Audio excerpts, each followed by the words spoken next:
রঙের মধ্যে 7টি রং আছে। তুমি কি এই 7টি রঙের নাম জানো?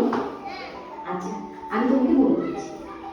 বেগুনি, নীল, আসমানি, সবুজ, হলুদ, কমলা, লাল। জানলে তো কি কি রং আছে? চলো এবার একটা গানে গানে আমরা রঙের নামগুলো জেনে নিই।